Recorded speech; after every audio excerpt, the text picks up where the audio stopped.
Shalom Bapak Ibu dan Saudara-saudari yang terkasih di dalam Tuhan Yesus Kristus. Kembali lagi pada pembacaan firman Tuhan pada hari ini. Karena hidup kita adalah pujian bagi Tuhan, yaitu pujian yang menyenangkan hati Tuhan, maka hidup kita harus terus diperlengkapi dengan kebenaran firman Tuhan. Sebelum kita mendengarkan dan merenungkan kebenaran firman Tuhan hari ini, mari kita berdoa agar Tuhanlah yang menolong kita untuk memahami firman-Nya. Mari kita berdoa. Bapa yang baik yang kami sembah di dalam nama Tuhan Yesus, pada saat ini kami akan membaca dan merenungkan firman-Mu. Tuhanlah yang menolong kami untuk mengerti dan memahami firman-Mu. Di dalam nama Tuhan Yesus, kami telah berdoa dan mengucap syukur. Amin. Amin, puji Tuhan. God bless you, shalom. Silakan duduk. Hari ini kita bicara dari kitab Esther. Ini episode ketiga sudah. Anda kalau belum mendengarkan yang tadi atau yang nanti, tolong dengarkan sendiri nanti, semua ada di YouTube. Dan saya ambil tema besarnya sifat mempelai Kristus, karena Kristus disebut sebagai mempelai pria, gereja yaitu umat Tuhan, kita anak-anak Tuhan sebagai mempelai wanita. Cerita ini adalah cerita yang unik, karena di dalam kitab Esther tidak disinggung tentang Tuhan, tetapi Tuhan bekerja di balik layar. Tahukah Anda kita tidak perlu gembar-gembor Tuhan? Memang kita harus beritakan, harus bersaksi untuk namanya, tetapi kita tidak boleh latah. Namun hati kita harus tenang percaya bahwa di balik segala perkara, kalau kita beriman pada Tuhan, kita taruh pengharapan pada Kristus, dan kalau kita mengasihi Kristus, Tuhan itu bekerja dalam segala perkara loh di hidupmu dan hidupku, mendatangkan kebaikan dan rencana Bapa. Asal kita nggak memberontak. Nah, Esther ini adalah satu kitab tentang bagaimana Tuhan menyelamatkan umat Yahudi dari satu bahaya yang luar biasa. Ada musuh yang muncul namanya Haman yang mencoba memunahkan bangsa Yahudi. Ini Hitler zaman dulu. Kita tahu bahwa kita semua hidup di dunia ini tidak ada keamanan sempurna. Tapi kalau kita punya Tuhan, kita aman. Nah, kita akan pelajari dari kitab Esther ini adalah menunya seharian. Ini sudah dimunculkan tadi ya? Belum ya? Ini dia. Kita masuk di ibadat 3, mengalami pembelaan. Waktu kita baca kitab Esther, tolong bayangkan Esther itu adalah kita. Suami Esther adalah seorang raja negara adikuasa, tempatnya Iran hari ini di dunia modern ini. Tapi Iran sekarang kan sudah nggak seperti dulu, udah gembos lah. Apalagi Irak. Tapi zaman itu Iran adalah superpower. Belum zamannya Amerika, belum zamannya Inggris, China. Zaman dulu Iran, 100 tahun kemudian dia ditaklukkan oleh satu bangsa namanya Yunani. Tentunya kita tahu dalam sejarah, yang suka sejarah, Alexander the Great, Alexander Agung. Jadi Iran itu adalah negara adikuasa. Nah, Raja Ahasiweros ini memerintah 3 benua. 23 negara, 127 provinsi. Jadi ini orang besar banget, ini besar banget. Dia dulu disebut Wan Wang Zuwang, atau dalam bahasa Chinese-nya itu artinya disebut sebagai raja di atas segala raja. Dia nggak patut dapat gelar itu, yang raja di atas segala raja. Di antara puluhan raja, dia satu raja, satu-satunya yang beda. Dia paling tinggi, semua tunduk padanya, itu hanya Kristus. Tapi jadi kalau kita baca buku ini, boleh kita bercermin dengan Esther, tapi jangan kau kira Ahasiweros itu mewakili Tuhan. Oh, sama sekali enggak, dia orang berdosa. Tuhan tiada tandingan. Tapi kita bisa bercermin, kita bisa refleksi dari Esther ini. Kita orang-orang Kristen, gereja Tuhan di atas muka bumi adalah mempelai Kristus, mempelai wanita. Ya, mari kita baca dari cara sudut pandang itu. Hari ini kita akan belajar banyak, ada banyak rema-rema dan nubuatan dari Kristus untuk hidupmu. Kita lihat sekarang mulai pasal 2 dulu. Pasal 2 ayat 19 sampai pasal 3, entah sampai berapa ayat, nanti kita lihat.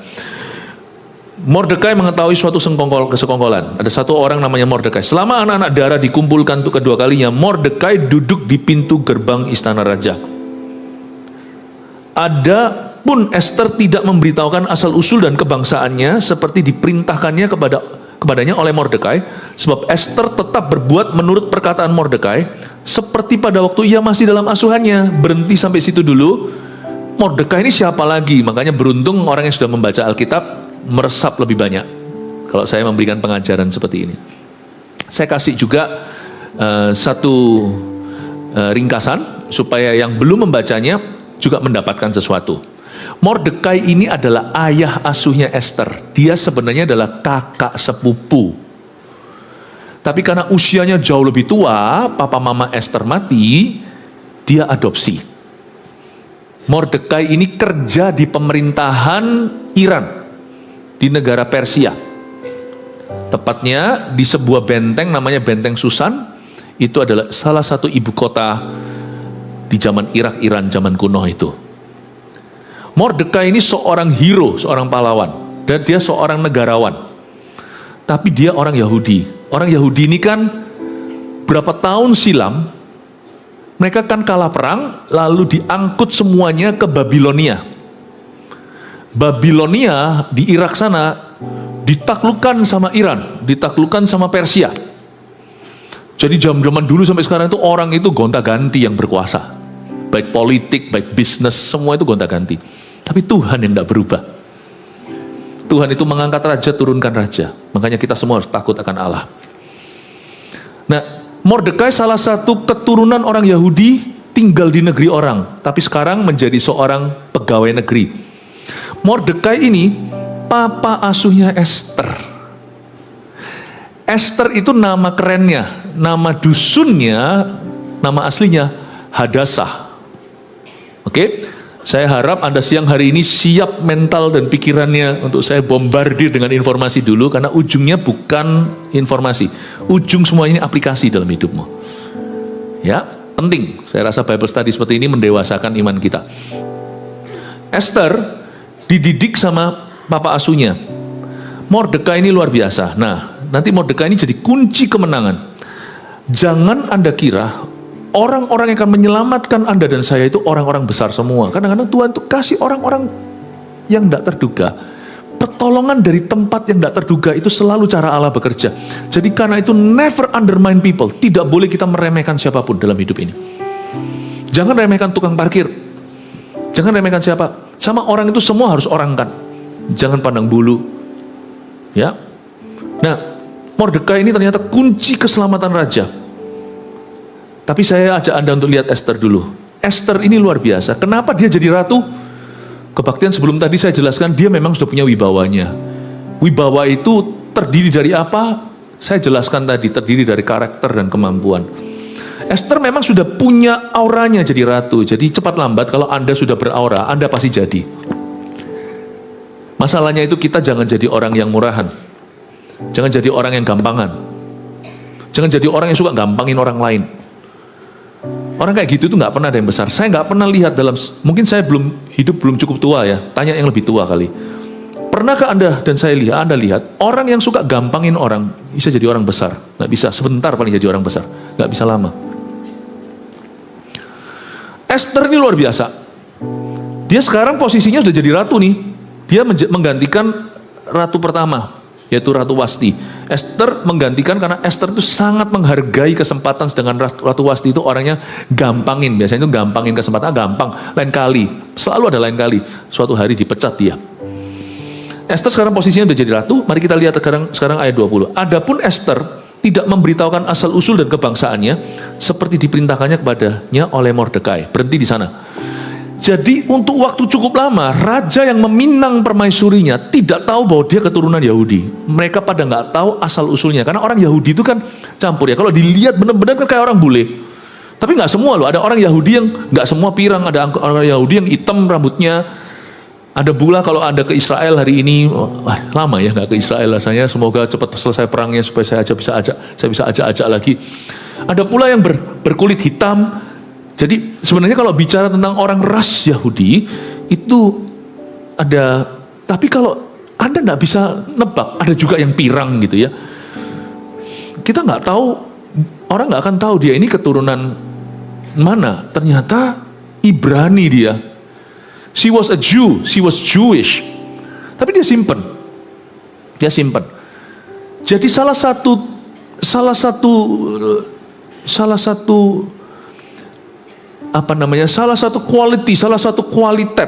kualitasnya orang yang kenal Tuhan itu adalah orang yang bisa simpan rahasia. Kita tidak boleh bocor mulut. Karena rahasia di hati kita, rahasia orang pada kita atau rahasia kita sendiri itu adalah wibawa kita. Saya belajar sebagai seorang hamba Tuhan, saya bisa menjaga confidentiality. Saya selalu, itu aja. Kalau people cannot trust my word, what else can you trust about me? Kalau orang tidak bisa percaya perkataan kita, apalagi yang kita bisa dipercayai? Apalagi nggak ada udah. Perkataan kita itu adalah ikatan kita. Nah, kita sekarang lihat ya, saya menunjukkan pada Anda sesuatu. Esther ini punya satu sifat yang patut kita contoh. Dan itu yang membuat dia itu seperti beda sama perempuan yang lain. Sebab Esther, coba lihat ayat 20b. Sebab Esther tetap berbuat menurut perkataan Mordekai, seperti pada waktu ia masih dalam asuhannya. Belajar seperti Yesus, jangan berubah. Yang perlu berubah itu sifat dosa kita. Sifat lama kita perlu berubah. Jangan nyanyi kayak gini, aku masih seperti dahulu. Ikut Yesus 20 tahun masih seperti dahulu itu gimana? Tetapi kalau ikut Yesus ada hal-hal tertentu tidak boleh berubah. Ini menjadi kelebihan orang-orang yang dekat sama Tuhan. Mau dia dari dulu, zaman dulu masih di dusun desa namanya Hadasah. Sekarang dia sudah jadi ratu. Ratu itu seolah-olah punya kuasa setengah kerajaan suaminya. Tetap dia mendengarkan perkataan Mordekai. Look at that. Orang itu belum teruji Bapak Ibu sampai dia pegang kuasa. Belum teruji sampai dia pegang money. Orang berkata, orang itu kelihatan warna aslinya kalau dia di bawah, salah. Itu iya sih, ada benarnya sih. Orang kalau kepepet, terhimpit, tertekan, terpuruk, nah kelihatan kan aslinya. Biasanya baik-baik aja sampai dia digocoh emosinya. Kita langsung lihat orang ini tabiat aslinya. Marah nggak dia? Pukul-pukul meja nggak? Apalagi pukul orang. Betul. Tapi kalau mau lihat asli yang lebih asli, benar-benar sudah core atau menjadi sudah betul-betul sampai pada kecik orang itu, sampai kepada bijinya, gampang. Kasih dia power, kasih dia money, kasih dia kuasa. Esther tidak berubah, tetap dengar Mordekai. Meskipun dia sekarang ratu, dia tetap nurut perkataan Mordekai. Ini loyalitas Bapak Ibu. Ini loyalitas. Yesus itu pencobaannya beda liga sama kita. Kalau kita kan jangan, lalu kita lakukan. Kalau Yesus, masalahnya dia bisa ya. Kalau saya hari ini didatangi setan berkata, coba ubahlah speaker ini jadi roti, atau ubahlah tisu itu jadi rujak. Saya akan berkata, haha. Kenapa? Karena saya tahu saya nggak bisa. Tapi kalau misalnya Anda tiba-tiba namanya diganti dari Johnny jadi Midas, bahasa Inggrisnya itu loh, Midas touch itu loh. Misalnya kalau tangan Anda, ini omong kosong, ini halusinasi ya. Tangan Anda pegang apapun juga, dia berubah jadi emas sungguhan yang sekarang harganya gila-gilaan. Kira-kira gatel nggak tangan nggak pegang sesuatu? Pastilah, pasti gatel. Yesus itu dicobai karena dia bisa. Tapi dia tetap humble, tidak bypass. Puasa ya puasa. Dia tidak mengubah batu jadi roti, dia tunggu bapaknya, tunggu waktu bapaknya. Sampai malaikat nanti melayani. You see, you wanna see whether sungguh-sungguh Anda umat pilihan Tuhan, gampang. Apa itu kuasa di tanganmu yang Tuhan percayakan? What have you done with it? Apa yang telah kamu lakukan terhadap itu? Itu pencobaan sesungguhnya. Dia nggak berubah. Saya jadi ingat Daud ini, lompat-lompat ya. Daud itu setelah kerja di istana, dia itu dipanggil sama Saul terus, itu hubungannya dekat sama presiden. Dia tetap pulang gembalain mbek-mbek domba sama bapaknya, ganti jubah kebesarannya, habis main seruling kecapi, dia gembalakan lagi. Sampai papanya suruh bawain dia rantangan ke koko-kokonya, bawain cheese, bawain keju, ke kepala pasukan 1000. Untuk waktu itu dia ketemu sama Goliat kan dalam konteks dia tapau sesuatu dari orang tuanya untuk saudara-saudaranya di medan perang. Dia nggak berubah, dia nggak tersinggung. Aku sekarang sudah jadi orang. Lu orang nggak tahu gue siapa ya? Enggak tuh. Esther masih nurut sama perkataan Mordekai. Menurut saya ini harus menjadi panutan buat kita. Berkat itu pasti terjadi, tidak usah dicari. Justru yang perlu diwaspadai adalah takut ketinggian. Takut ketinggian itu bukan kita naik ke atas itu bungee jumping, ngeri, atau roller coaster, itu itu secara fisik. Tapi takut ketinggian secara rohani itu bunyinya begini. Kalau Tuhan mengangkatmu, apakah engkau tinggi hati? Apakah kita berubah? Berubah sih pasti berubah, tidak ada orang nggak berubah, itu setiap tahun makin tua ya. Tapi apakah berubah prinsip hidup kita? Apakah kita sudah berubah semangat kita? Visi hidup kita pun berubah akhirnya. Dari dulu mencari Tuhan, sekarang mencari apa? Jangan berubah. Saya melihat itu terlalu sering, karena saya ini seorang pendeta gembala yang menggembalakan orang itu dari penyerahan bayi sampai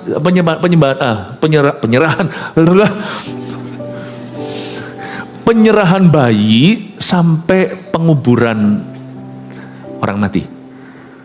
Servis kami kepada Tuhan untuk umatnya itu dari sampai nggak bersuara meninggal dunia. Saya melihat di masa transisi itu gampang berubah. Anak kecil polos-polosnya ketika dia remaja. Lalu pemuda, lalu dia menikah. Saya melihat orang itu berubah, dimakan buaya serigala itu di masa transisi penyeberangan itu loh. Nyebrang sungai Yordan, Laut Merah, itu orang berubah. Banyak orang berubah. Tapi berbahagialah orang yang tidak berubah. Sama Tuhan maksudnya komitmennya. Itu Esther, itu Hadasa. Gak heran. Tuhan itu sangat berkenan sama orang ini. Dia seperti Yesus kan. Tuhan Yesus tidak berubah. Tidak berubah. Tidak berubah. Kebaktian sebelumnya saya tadi ajarkan kita gak boleh jadi orang aji mumpung. Kita gak boleh jadi seorang oportunis. Kecuali menggunakan opportunity dengan baik. Hadasah kita pelajari, dia tidak berubah. Mari kita lanjut ayat 21. Pada waktu itu ketika Mordekai duduk di pintu gerbang istana raja, sakit hatilah Bigtan dan Teres, dua orang sida-sida raja yang termasuk golongan penjaga pintu. Lalu berikhtiarlah mereka untuk membunuh Raja Ahasiweros. Jadi ada suatu konspirasi terjadi. Ada dua orang lah, nggak usah diingat namanya, nggak apa-apa. Bigtan dan Teres. Ya, kalau saya harus ingat karena saya pengkhotbah, saya pengajar. Anda nggak usah ingat namanya, nggak apa-apa. Untuk saya mengingat Bigtan itu gampang. Saya selalu mikir gabungan antara Chinese dan Inggris, Big Chitan, telur besar. Ya, Bigtan dan Teres, dua orang sida-sida pegawai raja lah ya. Sida-sida ini kayak bahasa Chinese Taijian atau orang-orang yang dikebiri, laki-laki ini, tapi nggak bisa nikah. Mereka itu harus setia sama raja. Nggak tahu lah, mereka sakit hati apa sama raja, ada ceritanya sendiri lah. Ini semuanya dalam sejarah. Jadi ahli arkeologis semuanya menemukan artifak tentang zaman-zaman itu Ahasiweros. Dan Bigtan dan Teres ini dua orang membunuh raja lah. Ya mereka posisinya sangat strategis karena mereka itu penjaga pintu. Jadi keluar masuk raja sudah pulang dari kerja, sudah habis mengadili rakyatnya, mau tidur segala lewat tempat-tempat yang itu kalau dibunuh ya tidak ada orang tahu, zaman itu belum ada CCTV. Tapi perkara itu dapat diketahui oleh Mordekai. Ayat 22, lalu diberitahukanlah kepada Esther sang ratu, dan Esther mempersembahkannya kepada raja atas nama Mordekai. Jadi lihat ini ya, Esther ya. Kenapa Esther itu diangkat sama Tuhan? Kenapa dibelanin sama Tuhan? Karena Esther nggak pernah cari nama sendiri. Benar-benar dia nggak pernah tanam figurnya. Dia itu perkara itu memang diketahui oleh Mordekai, tapi dia nggak curi kemuliaan. Tidak seperti pemimpin yang begini loh, timnya yang kerja nanti waktu dapat piala dia berkata, iya saya yang hebat. No, Esther tidak gitu. Esther adalah seorang yang punya prinsip hidup yang sangat baik untuk kita tiru. She gives honor where honor is due. Dia memberikan hormat, penghargaan kepada siapa penghargaan dan hormat itu patut diterima. Kita belajar dari Esther. Seorang yang tidak pernah mencuri kemuliaan, dan dia tidak pernah mencuri mahkota. Dia dapat mahkota permaisuri atau ratu itu fair and square. Karena dia memang punya kualitas yang beda. Kebaktian sebelum ini tadi saya jelaskan, dia nggak ngambil loh, dikasih sama raja kesempatan untuk ambil apapun harta. Dia enggak, dia minta Hegai, salah satu sida-sida yang take care semua perempuan yang akan nanti disayembarakan, mana yang akan jadi pendamping baginda. Dia enggak ambil apa-apa kecuali yang disarankan. Dia ini bukan tipe orang yang mauan, bukan tipe orang yang murahan, bukan tipe orang yang suka gratisan. Bukan tipe orang suka gratisan. Nggak tentu orang itu harus kaya raya. Kaya karakternya itu tidak ada hubungan dengan materi dulu. Bukan tipe orang yang suka, yang serakah, yang menginginkan sesuatu yang dia tidak miliki, tapi nggak berani bayar harga, sukanya yang murah, atau sukanya yang gratisan. Yang kayak gini itu justru menjadi pembunuh berkat dalam kehidupan seseorang. Demikianlah yang menjadi pembunuh ekonomi. You have to give honor where honor is due.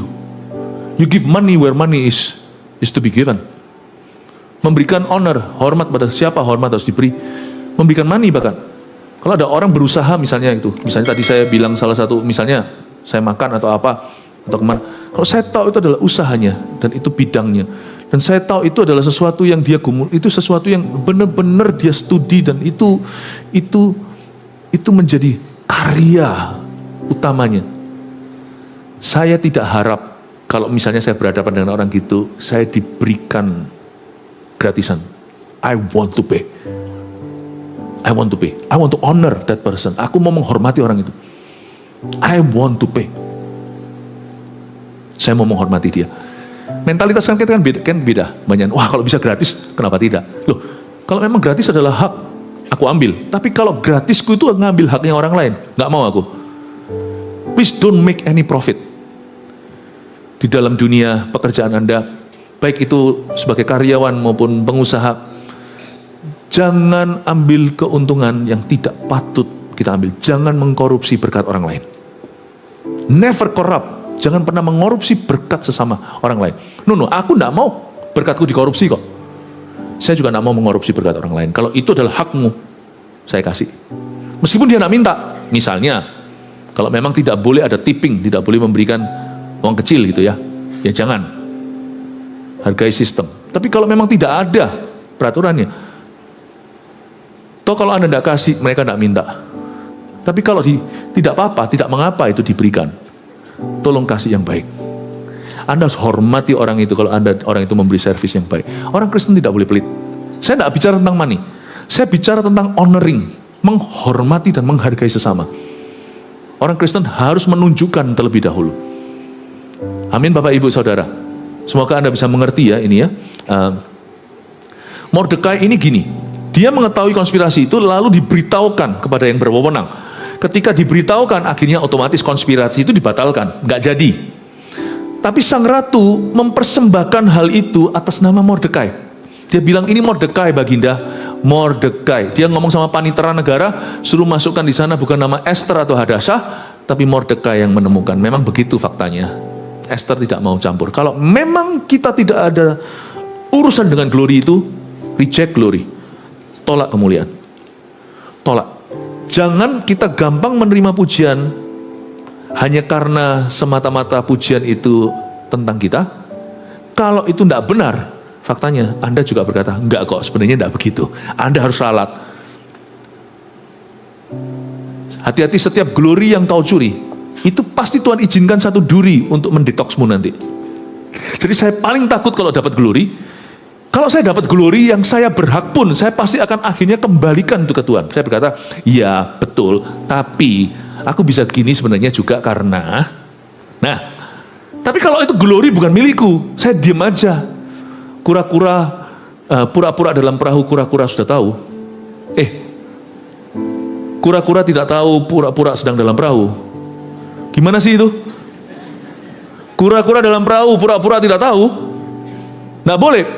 Setiap glory yang saya telan, itu kalau saya tidak ralat, pasti ada duri nanti yang Tuhan izinkan. Itu bukanlah ujian yang memang menjadi bagian porsi saya, tapi ujian yang saya undang, yang tidak perlu datang.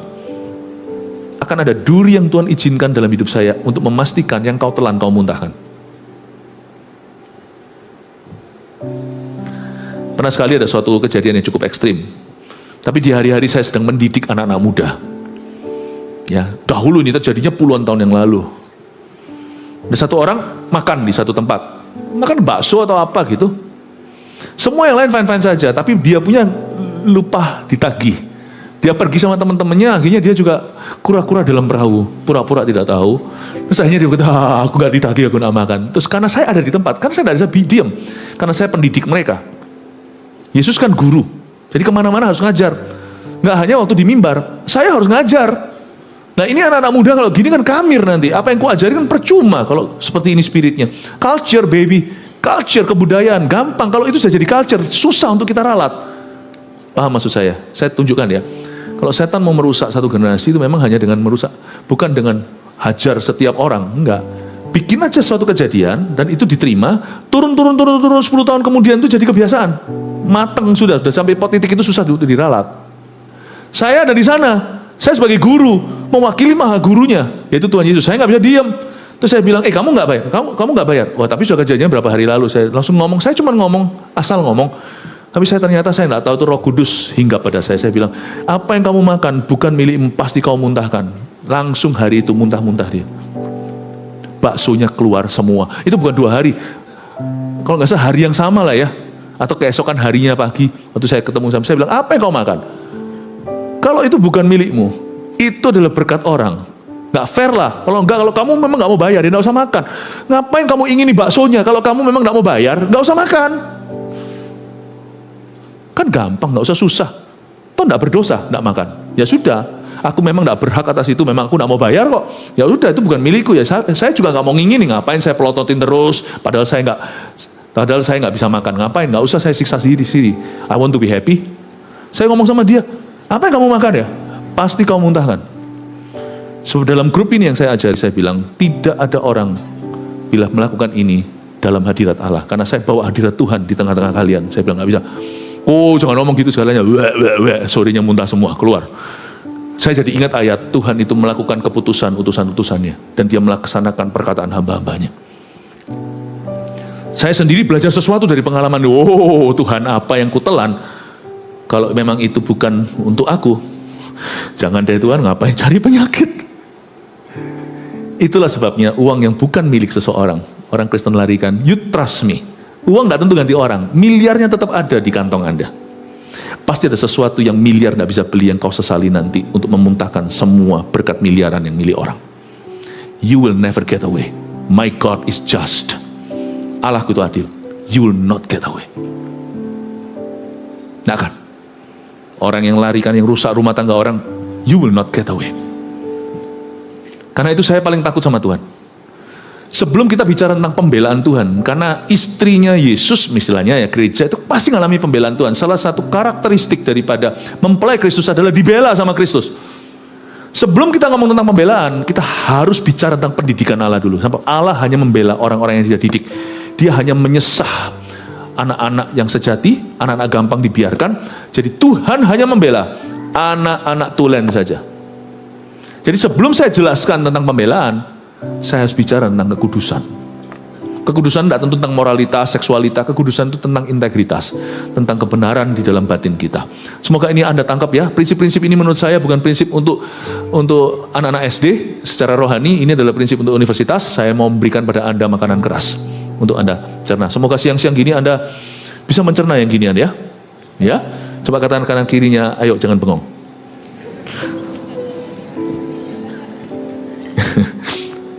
Perkara itu diperiksa dan ternyata benar, ayat 23, maka kedua orang itu disulakan pada tiang dan peristiwa itu dituliskan di dalam kitab sejarah di hadapan raja. Jadi ada 2 orang itu mati dieksekusi.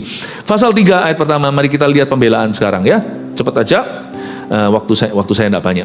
Sesudah peristiwa-peristiwa ini, maka Haman bin Hamadeta, orang Agag, dikaruniailah kebesaran oleh Raja Ahasiweros. Dan pangkatnya dinaikkan serta kedudukannya ditetapkan di atas semua pembesar yang ada di hadapan baginda. Berhenti. Siapa lagi nih kok tiba-tiba ada namanya Haman nih bin Hamadeta.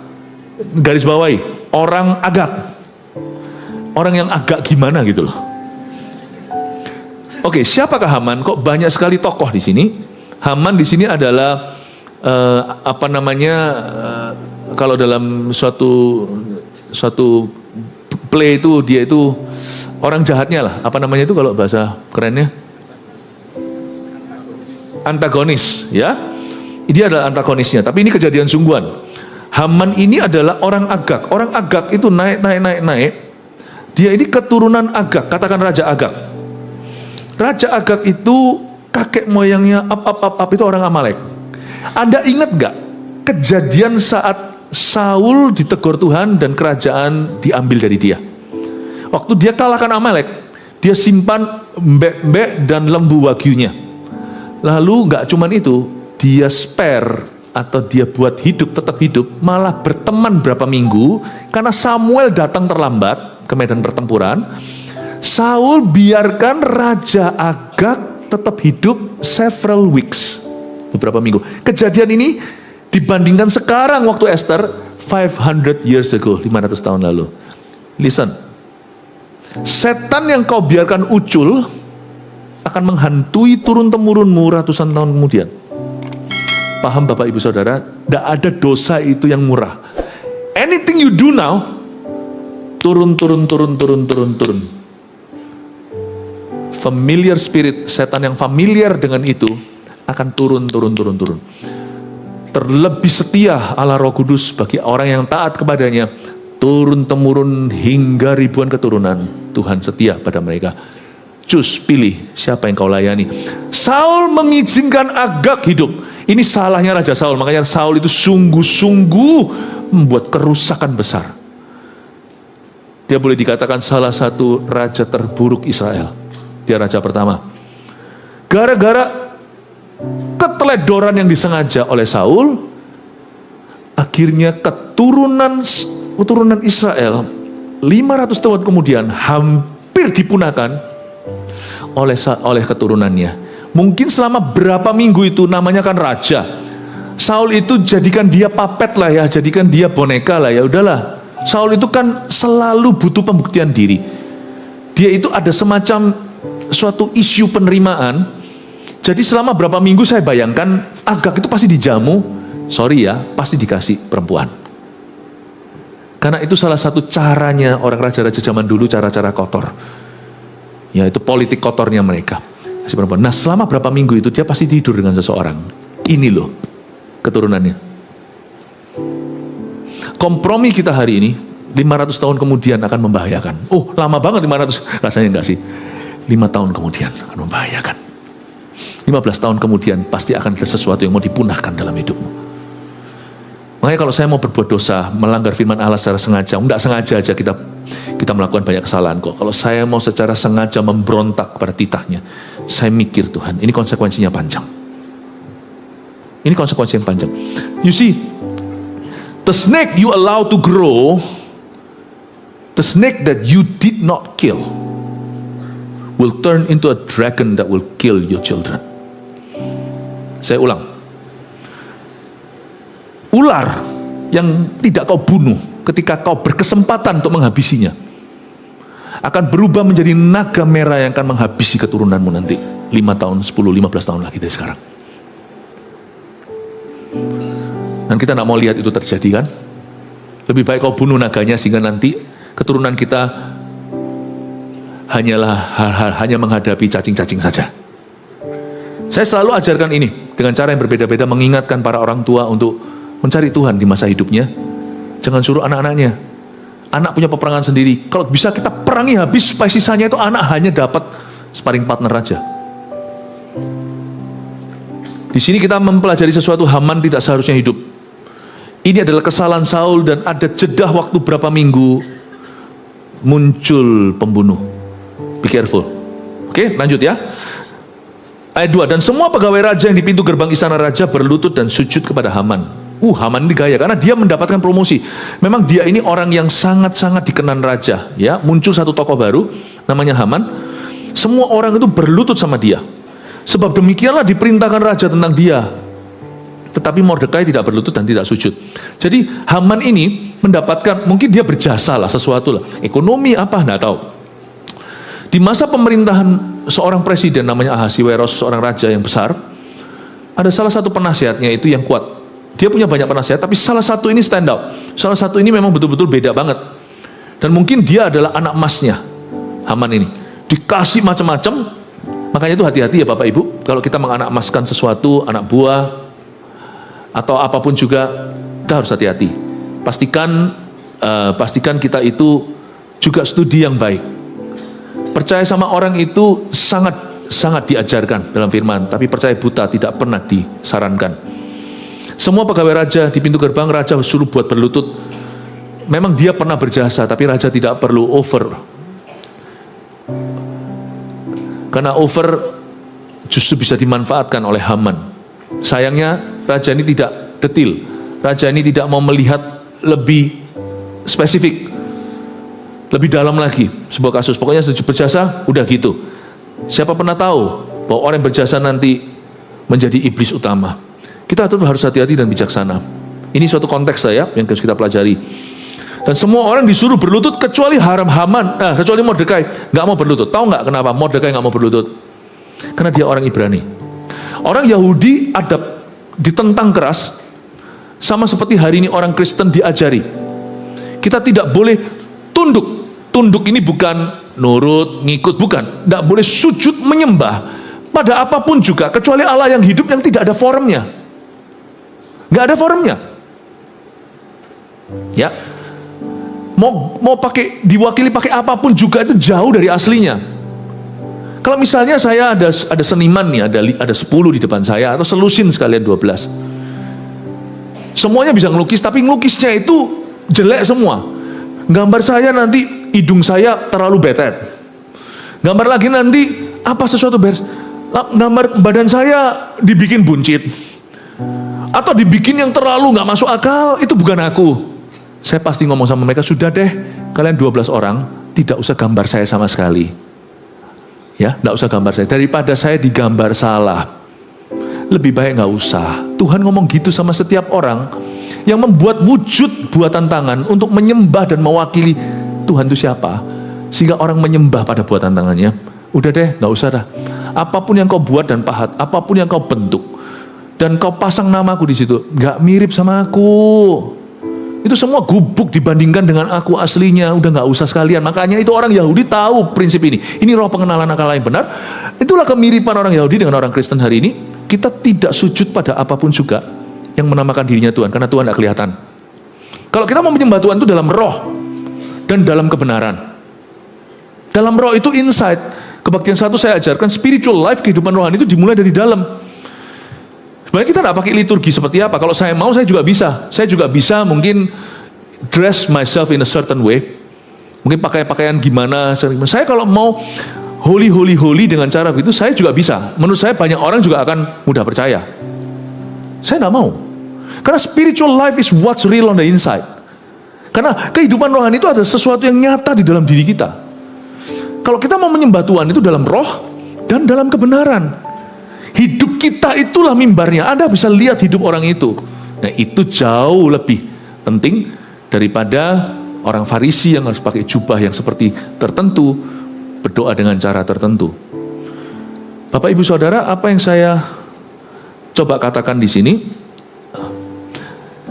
Mordekai adalah orang Ibrani asli. Dilarang sujud menyembah apalagi pada orang.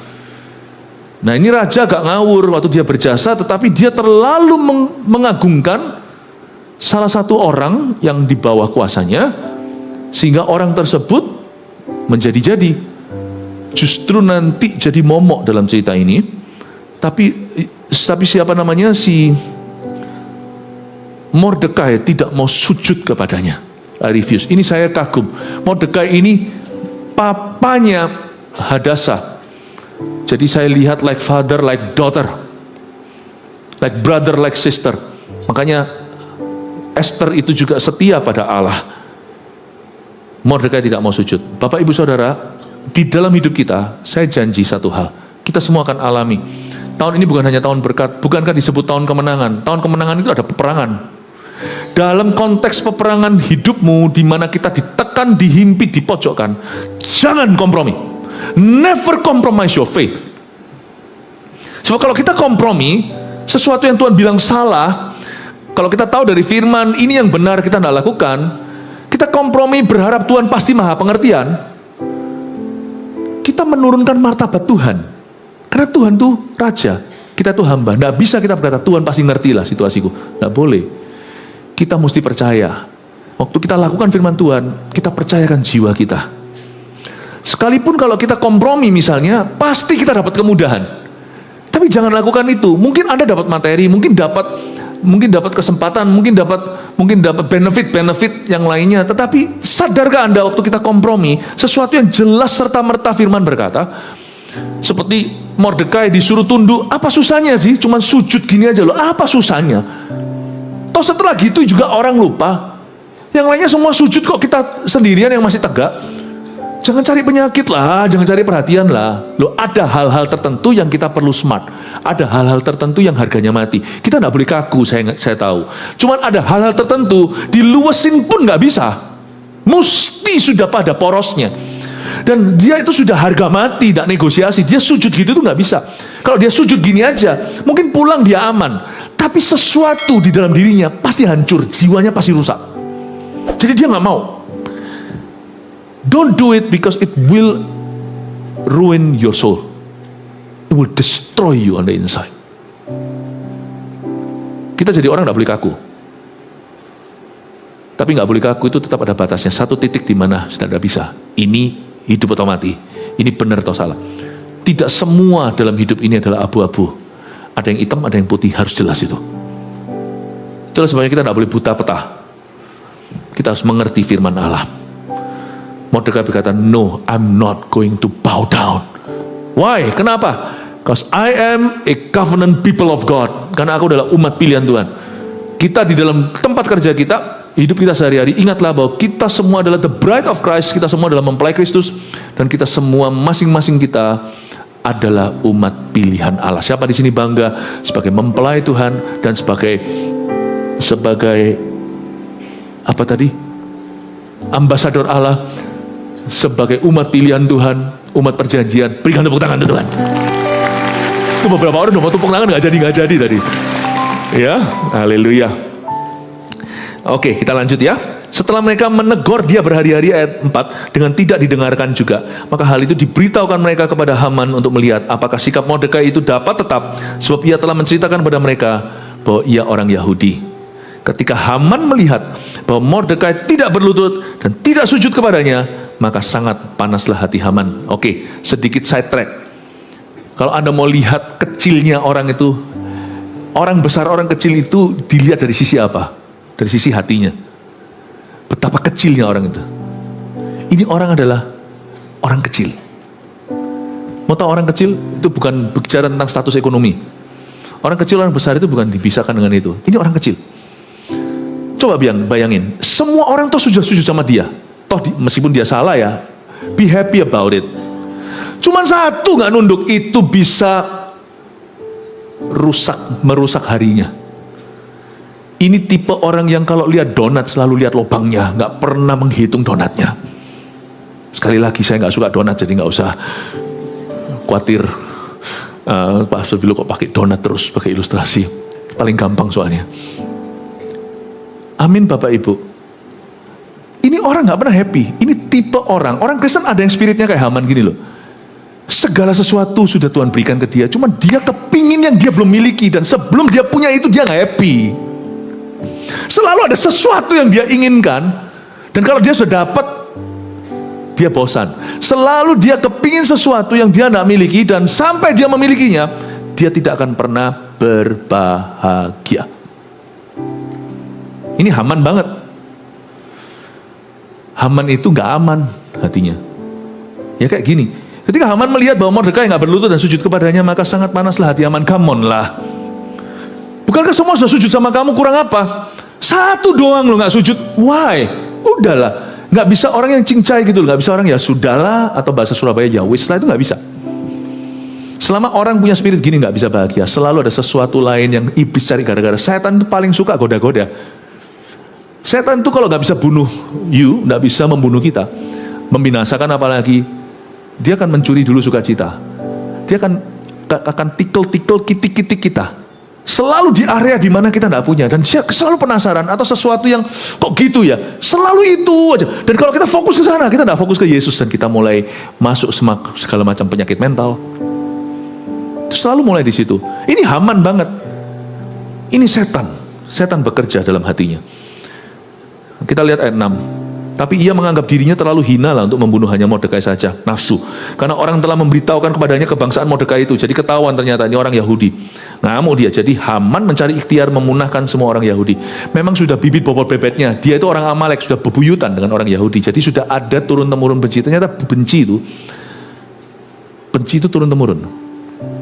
Roh kepahitan itu diturunkan, hati-hati. Haman mencari ikhtiar memunahkan semua orang Yahudi. Kok bisa kesetanan gitu ya? Kok bisa kesumat ya? Padahal cuma satu orang, tapi dia mau bunuh satu bangsa. Nah, ini kesalahan Haman, yakni bangsa Mordekai itu di seluruh kerajaan Ahasiweros. Nah, dalam bulan pertama, yakni bulan Nisan, dalam tahun yang ke-12 zaman Raja Ahasiweros, orang membuang pur, yakni undi, di depan Haman hari demi hari dan bulan demi bulan sampai jatuh pada bulan yang ke-12, yakni bulan Adar. Berarti di sana saya bisa bayangkan ruang rapat. Haman ngamuk kan? Wah, waktu dia ngamuk, masalahnya gini, Haman itu tidak punya Mordekai. Yang dia benci malah Mordekai, dia benci orang benar. Ahasiweros sekalipun bukan raja yang benar, tapi dia punya penasihat seperti Mordekai. Mau tahu ya, kalau Anda dalam bahaya, kita dalam bahaya, anak Anda dalam bahaya, usaha Anda dalam bahaya, mau tahu? Gereja pelayanan Anda dalam bahaya, mau tahu? Kalau sekeliling Anda semuanya tidak ada penasihat yang benar, you are in danger. Sungguh, kalau misalnya kita sendiri atau anak kita, keluarga kita, kalau di sekelilingnya, pergaulannya, temannya, tidak ada lagi penasihat yang benar, meskipun bisa bilateral, bisa sifatnya horizontal, vertikal, atau bilateral,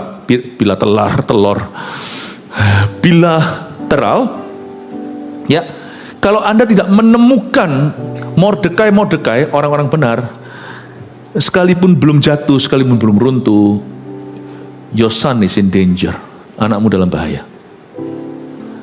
Apalagi kalau dikelilingi dengan yes man yang hanya bumbung dia, nggak tahu bahasa bener nggak itu ya, yang hanya kipas, he's in danger. Dan kita juga dalam bahaya kalau kita dikelilingi hanya orang begitu, karena saya bisa bayangkan ruang rapat Haman waktu dia cerita ini ada satu orang namanya Mordekai bla bla bla. Wah, mereka semua iya, malah justru sudah tahu dia berapi-api, ciprat minyak. Akhirnya dia buat keputusan yang gila. Bukan hanya tangkap tangkap Mordekai, dia mau punahkan seluruh bangsa. Betapa conceited dalam bahasa Inggrisnya, betapa sombong dan angkuhnya dia, mencapai satu titik hatinya membatu dan dia merasa dirinya maha kuasa. This is very dangerous. Inilah titik balik kejatuhannya dia. Mau tahu kalau kita dalam bahaya? Sudah tidak ada Mordekai di sekeliling kita. Kita dalam bahaya. Belum sekarang, nanti kita akan jatuh dan runtuh. Haman mencari ikhtiar memunah. Tapi gini, waktu dalam pertemuan itu mereka punya satu cara. Zaman dulu itu, kalau sekarang ada yang namanya polling, voting, ya, atau kita ambil suara. Kalau zaman dulu mereka itu karena ada superstisinya, karena mereka ini adalah bangsa penyembah dewa, makanya itu mereka mengambil pur, yakni undi. Jadi mereka pakai undi kayak dadu gitu, lihat bulan apa. Kok bisa ya, Tuhan tuh sentil dadu itu.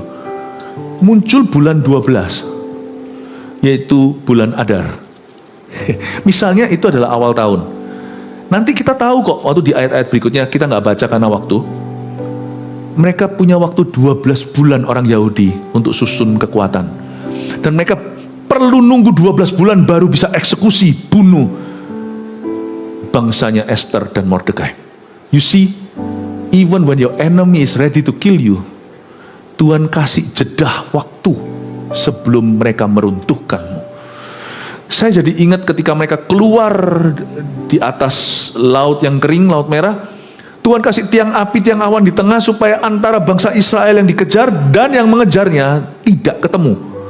Nggak pernah kita itu diizinkan diruntuhkan itu. Kalau kita sampai runtuh kalah, itu juga karena pilihan kita. Tuhan memberi waktu 12 bulan untuk Esther nanti akan mengubah hati raja. Lalu kebaktian berikutnya saya jelaskan gimana Tuhan putar balikkan 180 derajat. Hunter yang memburu mereka akhirnya diburu. Luar biasa Tuhan itu, sutradara yang terakhir itu di tangan Tuhan. Saya pelajari sesuatu, 12 bulan kemudian, mereka itu pakai cara apapun juga sama Tuhan disentil, kasih waktu untuk umat pilihan. Jagonya Tuhan itu luar biasa. Makanya saya nggak percaya orang jalan sama Tuhan itu bisa dikalahkan. Saya nggak percaya orang yang menyembah Tuhan itu bisa berakhir runtuh. Saya nggak percaya. Kita bisa mengalami kemalangan hidup, tapi iman kita nggak bisa diruntuhkan. Pengharapan kasih tidak akan pernah dicuri. Saya kasih 3 poin sini untuk menjadi konklusi daripada apa yang saya ajarkan. Hari ini storytelling ya. Dan puji Tuhan, saya kasih pujian untuk jemaat yang mengikuti, tidak mudah untuk mencerna kayak gini. Ada tokoh-tokohnya, tapi kalau nggak gini dari waktu ke waktu, pengetahuan Alkitab Anda tidak akan bertumbuh. Karena itu saya bantu. Ya, 3 poin sini sebagai aplikasi untuk kita semua.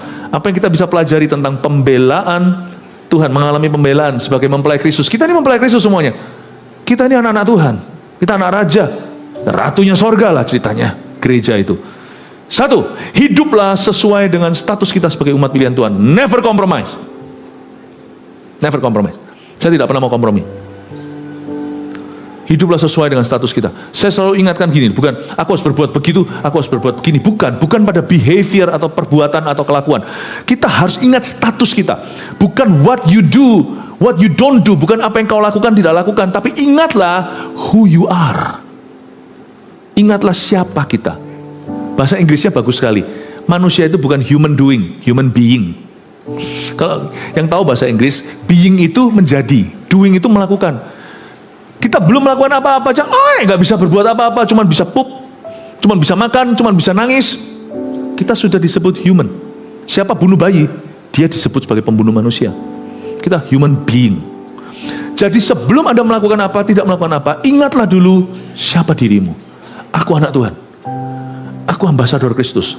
Aku utusan Kristus. Aku ini mempelai wanita sorga. Kita ini gereja itu mempelai wanita. Kristus adalah mempelai pria. Aku tidak boleh sembarangan hidup. Dan berarti kalau aku adalah mempelai, aku berhak atas setengah kerajaan atau bahkan sekerajaan bersama dengan suamiku. Wong dalam kamusnya Kristus tidak ada print up kok. Tidak ada perpisahan harta kok. Pemisahan harta? Tidak ada. Ya ada kalau hari ini di zaman ini karena memang untuk alasan praktis misalnya. Tapi secara rohani dalam kerajaan Tuhan, kita dan Kristus tidak bisa harta. Karena itu Kristus berkata, kuncinya di kamu ya, Hani. Hai istri, kuncinya di gereja. Apa yang kau ikat terikat di sorga. Tidak kebalik loh ya. Apa yang sorga ikat, kamu ikat ya di bawah. Enggak, Tuhan berkata, kamu yang inisiatif. Apa yang kamu ikat, terikat di sorga. Tapi kita nggak boleh ngikat sembarangan. Baik Tuhan, aku pakai untuk mengikat mulut istriku. Loh, nggak terikat karena Tuhan nggak berkenan. Itu salah pakai kunci itu. Itu kunci bukan untuk diaplikasikan, bukan salah gunakan, ya. Tapi kita pakai itu melakukan yang tepat. Aku ikat suamiku ya, biar dia nggak kemana-mana ya. Kita pakai untuk dengan cara yang benar. Tuhan berkata, apa yang kamu ikat di bumi akan terikat di sorga. Ya kalau suaminya perginya ke tempat yang salah ya ikatlah. Dalam nama Yesus Tuhan aku berdoa supaya terjadi ikatan pertobatan. Amin. Tapi di tangan kita loh, yang kau ikat terikat di sorga, yang kau lepas terlepas. Jangan kebalik ya, bukan dari sorga melepas maka terlepas di bawah. Kalian yang melepaskan. Tuhan bilang sama istrinya istilahnya, mempelai Kristus yaitu kita. You do it, you ask, it will be given you. Luar biasa, merinding saya. Kalau kita adalah anak, berarti kita adalah ahli waris. Jadi saya ajak Anda melihat bahwa kita harus hidup sesuai dengan status kita sebagai umat pilihan Tuhan. Itu kebanggaan. Sekalipun kita kadang-kadang harus membayar harga karenanya. 2, selalu ada waktu jeda untuk berseru sebelum runtuh atau jatuh. Don't believe. Kalau misalnya Anda hari ini dirundung masalah, meskipun Anda takut, jangan panik. Takutlah nggak apa-apa, bawa ketakutanmu pada Tuhan. Ingatlah prinsip ini kau pegang. Jangan kecewa, jangan putus asa. Sebab selalu Tuhan cipta waktu jeda sebelum keruntuhan atau kejatuhan terjadi. No one, termasuk hamba Tuhan yang jatuh semalam itu tidak ada. Itu sudah erosi, kompromi hari per hari. Jadi biasa dulu. Tidak ada orang jatuh. Jadi kalau Anda dengar si itu jatuh, jangan Anda jadi hambar hatinya, dia aja jatuh. Enggak, itu ada story-nya yang Anda tahu. Itu sudah ada komitmennya untuk terus melanggar, terus kecil-kecilan, sampai naik dosisnya hingga jatuh beneran. Tuhan selalu cipta jeda waktu sebelum seseorang jatuh. Jadi kita tidak harus jatuh, kita tidak harus runtuh. Katakan amin. 3. Tuhan siapkan kemenangan kita sebelum musuh tiba dan beraksi. Ingat tadi pasal 2 yang kita baca, terjadi konspirasi, itu loh, Big Chitan itu loh, telur besar, Bigtan dan Teresh. Itu kejadiannya sebelum Haman. Jadi Tuhan itu bisa merancang demikian rupa sesuatu itu terjadi, dan itu menjadi jasa dan solusi sebelum problema sesungguhnya tiba. Luar biasa loh. Waktu Tuhan itu selalu tepat. Salah satu berkat orang yang dikenan adalah dia selalu jalan di waktu Tuhan. Ada blessing of timing itu ada. Selalu timingnya itu pas. Selalu timingnya gitu. Aneh. Dia menemukan konspirasi dan sama Esther dimasukkan atas nama Mordekai. Itu semua kejadian persis sebelum Haman dipromosikan, ditinggikan, lalu kesumat kesetanan. Sebelum itu terjadi. Jadi Tuhan sudah tahu masalah apa yang akan menimpa kita, dan Tuhan sudah sediakan solusinya di masa lalu kita. Sudah disediain di masa lalu kita. Makanya orang yang panik tidak bisa lihat masa depan. Bukan hanya itu, orang yang panik tidak bisa lihat masa lalu dan bisa leverage atau bisa capitalize atau bisa memanfaatkan apa yang Tuhan sudah taruh sebagai senjata kemudian. Makanya jangan panik. Jangan panik. Kalau saya panik, saya masuk ke hadirat Allah, saya tenang. Setiap orang itu punya kepanikan sendiri, di mana itu di area dia tidak kuasai. Di situ kita harus undang Tuhan. Tuhan siapkan kemenangan kita sebelum musuh tiba dan ketika musuhnya beraksi. Haman, kau akan segera kau akan segera disulang, kau segera akan digantung, ini Haman, seperti Bigtan dan Teres. Nanti di kebaktian berikutnya saya jelaskan gimana Haman berakhir. Oh, belum sih, hari ini nggak sampai ke Haman mati, tapi kita mulai menuju ke situ. Tapi saya berdoa semoga 3 poin ini mengingatkan kita bahwa ada Allah yang membela kita. 1, 2, 3, munculkan, sudah? Silakan mau difoto, please. Inilah cara Allah membela kita ya.